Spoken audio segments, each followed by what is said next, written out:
Né vers 1128 en Irlande, dans le comté de Kildare, Laurence O'Toole vécut dès sa jeunesse un appel à la vie intérieure et au service. Son père, chef de clan, le fit déposer comme otage vers l'âge de 10 ans afin de garantir un traité de paix. Cette expérience éprouvante marque en lui la conviction que la liberté véritable se trouvait dans le don de soi. À sa libération, il entra au monastère de Glendalough et fut nommé abbé alors qu'il avait 26 ans. Dans cette responsabilité, il se distinguait par sa prière assidue, son souci des pauvres et sa passion pour la réforme. Lors d'une famine, il dépensa les ressources du monastère pour nourrir les plus démunis et réorganisa la communauté autour de la charité et de l'hospitalité. En 1161, il fut élu archevêque de Dublin, devenant le premier Irlandais natif à occuper ce siège ancien.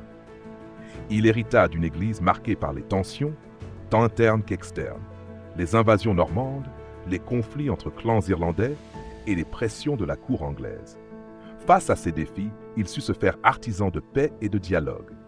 L'archevêque Laurent étendit son zèle à des actions concrètes: fondation d'églises, réforme du clergé, encouragement au chant grégorien et maintien constant d'un regard vers les plus fragiles.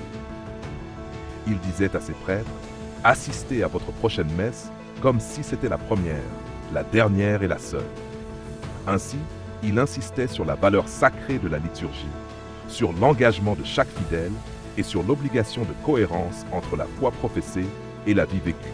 Un épisode marquant survint lorsqu'il célébra la messe en Angleterre et fut frappé violemment à la tête.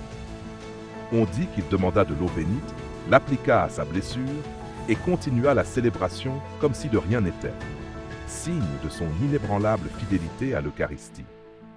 En 1180, alors qu'il se rendait à Rome après avoir participé au troisième concile du Latran, 1179, il tomba malade à Eu en Normandie et y rendit l'âme le 14 novembre 1180.